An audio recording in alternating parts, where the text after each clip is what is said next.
நான்காம் படை வீடான சுவாமிமலை சுவாமிநாத சுவாமி திருக்கோவிலில் புதிதாக 2 லிப்டுகள் அமைக்கும் பணி கடந்த 2 ஆண்டுகளுக்கும் மேலாக நடைபெற்று வந்தது. பக்தர்களின் காணிக்கை நிதியிலிருந்து 3.55 கோடி ரூபாய் செலவில் அமைக்கப்பட்டுள்ள இந்த லிப்டுகளை இன்று அமைச்சர் சேகர் பாபு மற்றும் அமைச்சர் கோவி செழியன் திறந்து வைத்துள்ளனர். திறந்து வைத்த அமைச்சர்கள் லிப்டில் ஏறி உபயோகித்த நிலையில் 2 லிப்டுகளும் செயலிழந்துள்ளது. இதனால் பொறியாளரை திட்டிய அமைச்சர் சேகர் பாபுவின் வீடியோ இணையத்தில் வைரலாகி வருகிறது.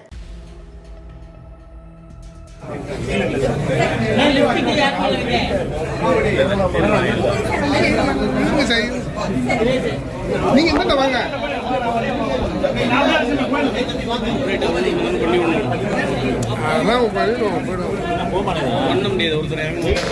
சார்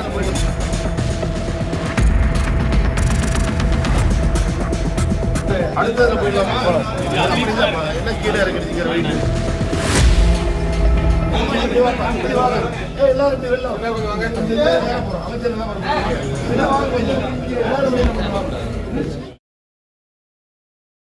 செய்திகளை உள்ளது உள்ளபடி தெரிந்து கொள்ள ரெஃப்ளெக்ட் நியூஸை சப்ஸ்கிரைப் பண்ணுங்க.